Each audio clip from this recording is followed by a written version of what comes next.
heading back into the hen run this morning to dig up some more compost. Put it in. They're all trying to escape if you let them.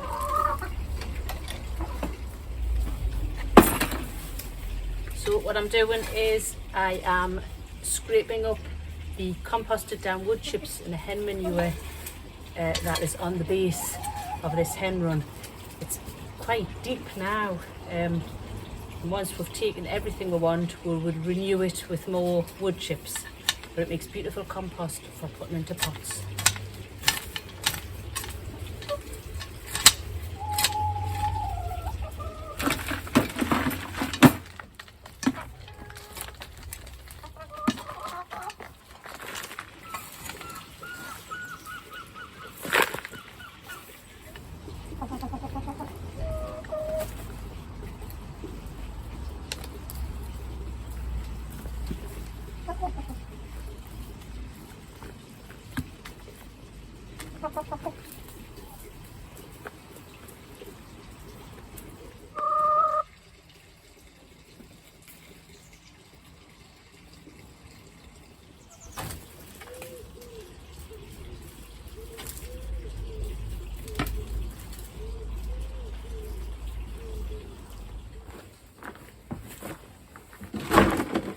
I am going to be planting my New Zealand yam tubers this morning, so I'm just trying to root out the right size pots. It's quite good having all that chicken compost. In fact, it's brilliant because usually I'm always mindful about how much compost I'm using out of the bags because it's expensive, and now I can just use as much as I want.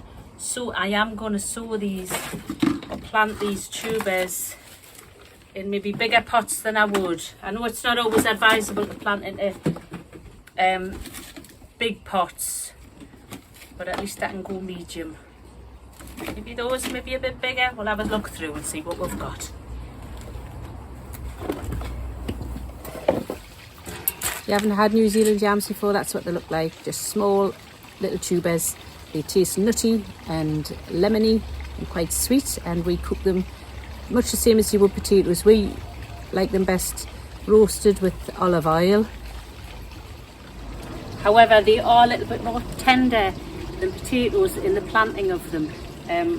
What I do is I plant them into pots about this time of year. Well, they've started to sprout, so they need to go in, and I'll keep them in the greenhouse because they need warmth until they sprout. Well, I'll keep them in the greenhouse until all danger of frost has passed, and then harden them off. But I won't put them in the ground. Basically, for convenience, I could put them in the ground after all danger of frost is finished, but I'll usually flip a border, so I'll probably wait until the onions come out of one border and then I'll put those in. Until then, they need a decent sized pot to grow on in. Last year when I did it, I think the pots I put them in were a bit small and the plants were getting very leggy and starting to struggle a bit, so I think probably they'll do. I wouldn't use this compost for seeds, but it's absolutely fabulous for doing something like this with tubers. So I'm just going to do 1 tuber per pot. Just nestle it in there. And then just top it up.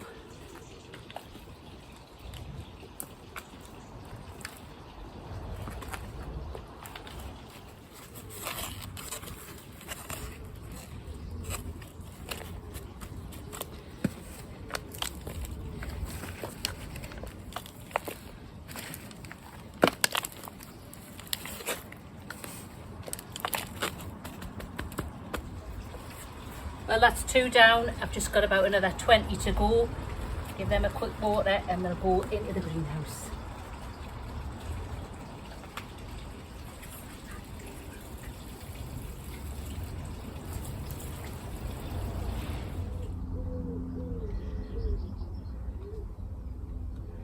Oh, that sun's so lovely.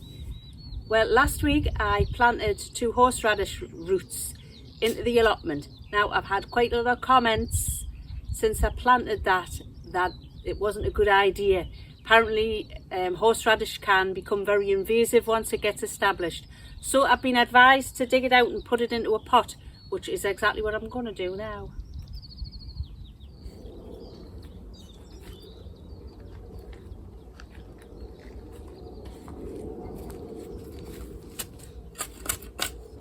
got to find them now. I think they were about here. Oh, there you go. First dig. And I've put them in with seaweed as well, so I'm going to dig up the seaweed and put that into the pot too.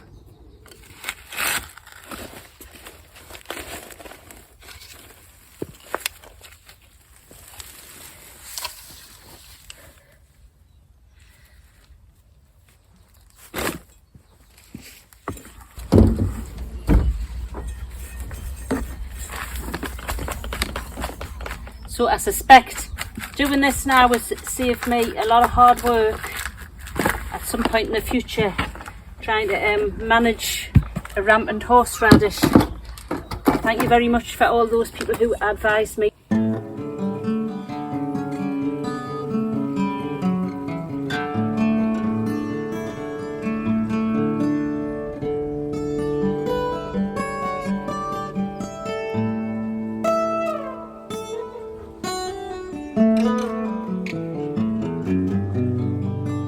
The sun hasn't hit the greenhouse yet this morning. I think it's going to be boiling hot in this greenhouse later on. It's so lovely of a day. I think it's the 25th of March, and as you say, I'm out in a t-shirt, unheard of. Anyway, I'm going to give you a little look and see what I've got sprouting in the greenhouse. Quite a lot going on already. These are my tadgets, which are little lemon marigolds coming up. I love them, and I didn't have any last year, so I've planted a whole load of them. And then coming along here, I've got purple sprouting broccoli, which is coming up beautifully. This tree here, I've got kale. This is dwarf curly kale. I've got some scarlet kale here coming up. You can't see at the minute because it's dark in colour, but there's not much coming up. Leeks in here, nothing happening there so far. And I've got some cabbages at the end there. Loads going on in this little tray. I've got all kinds of different lettuces that I've sowed, different varieties. I've got some rocket at the end here. These are lettuces. This one's spinach, which is a bit slow to come up, but it's coming away there now. Got some spring onions, nothing happening, and some goosefoot, magenta goosefoot it's called, coming up here, which is used for a salad leaf. I haven't tried it before. Fingers crossed for that. This one, I've got some chard starting here, all the way to there, and then this is beetroot. So this one I've got some peas, they're called snow peas. Let's see. This one I've got a couple of sprouts there, a red cabbage and some broad beans at the back here, just 4. Now I have got kohlrabi. This is purslane. I don't think you can see it. It has sprouted. I don't think you can see though. And some spinach starting to come away. These 3, I've got 2 trays of sweet peas. They were just saved seed from last year, so of sweet peas I grew then. So I hope they come. And then I've got some other peas as well. I think they were Kelvin Wonder. Here I have got some hollyhocks, some marigolds, and some more peas, but nothing shown there. I only sowed them a few days ago. Oh. Matilda honks, she doesn't cluck. Did you hear her there? Well, that's the ochre or the New Zealand yam all planted in the pots. I'm glad I've got that done today. I'm just trying to make the most of this beautiful weather while we've got it, because it can't last, can it? April showers all next month probably. Still we need them as always. Anyway, hope you enjoyed the video and we'll catch you on the next one. Bye.